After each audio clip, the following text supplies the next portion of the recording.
The Defence Force has accepted the voluntary redundancies of around 200 civilian workers, and it warns more savings are needed.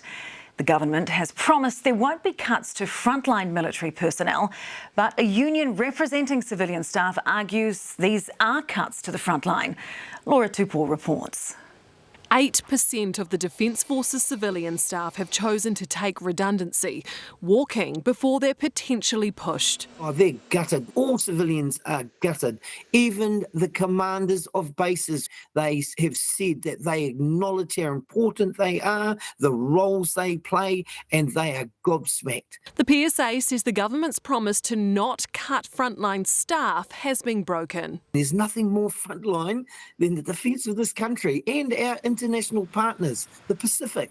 Labor argues the NZDF's frontline is deeper than just the battle line. A lot of their function and service of the New Zealand public are things like the ability to respond to natural disasters, community work, community leadership, and those civilian staff play an important role to support them. The roles are crucial and varied, including maintenance of Air Force planes and on-site fire crews. We have nurses, we have dental assistants, we have payroll, we have security guards. They play important roles to support our NZDF to be able to do the role that the New Zealand public expect them to do. But now the fear is the remaining workers' workload will increase. They are cut to the bone, and we have serious concerns around the stress and mental harm that will cause as a result. It comes as recruitment for military personnel continues, but no increase to the force's baseline funding. And when we have them funding savings via voluntary redundancy and now forced redundancy, I think you get the picture. There will be more cuts. It's previously been reported $30 million of savings needed to be found. In an email sent to staff yesterday, the Defence Force says even after the voluntary redundancies, more savings will have to be made. A proposal of how to make those savings will be approved in December, with a goal to implement them by the end of June.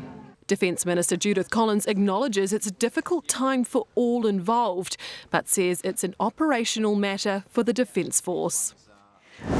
Well, Laura joins us now. Kia ora, Laura. So late today, the Defence Force has provided a statement. Yes, they weren't available for an interview today, so I did send them a list of questions. I just wanted a bit of clarification around that head count. How many applications for voluntary redundancy had they accepted?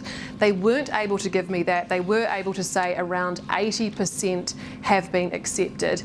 They do say that this process is ongoing for another couple of weeks, so perhaps someone has applied for voluntary redundancy. They still have time to withdraw that application. Therefore, it's too early to determine what savings might be found through this process. But remember, this is just for civilian staff members. But in their email sent to all staff yesterday, they did say there may be implications for our military workforce. So I've pressed them on that today.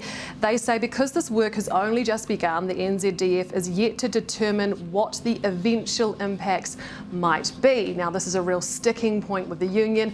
They argue there should be risk assessments around losing these jobs and what wider impacts they might have. OK, Laura, thanks so much for that. Tēnā koe.